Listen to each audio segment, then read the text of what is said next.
Pinigų mitų griovimas – tavo kelias į finansinę laisvę. Nori sužinoti tiesą apie pinigus? Aš sugriausiu 3 populiarius mitus ir parodysiu tau, kaip deimantinė išmintis gali padėti pasiekti finansinę gausą. Pirmas mitas – pinigai neša tik problemas. Dažnai girdime, kad pinigai tik sukelia problemas, bet tiesa ta, kad ne pinigai, o mūsų požiūris į juos sukelia stresą. Pinigai gali būti gerumo ir džiaugsmo šaltinis, jei žinai, kaip juos naudoti teisingai.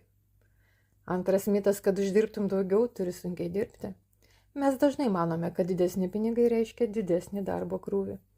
Deimantinė išmintis moko. Pinigų gausa yra dosnumo ir gerų veiksmų rezultatas. Sėkmingi žmonės sėja gausias dosnumo sėklas. Trečias mitas. Sėkmė tai atsitiktinumas. Vis dar manai, kad finansinė sėkmė priklauso nuo atsitiktinumo? Sėkmė ateina pas tuos, kurie lavina sėkmingus finansinius įpročius. Dabar jau žinai, pinigai ne mitas, jei žinai, kaip juos teisingai auginti. Nori daugiau įžvalgų? Prisijunk prie mano grupės bendraminčių.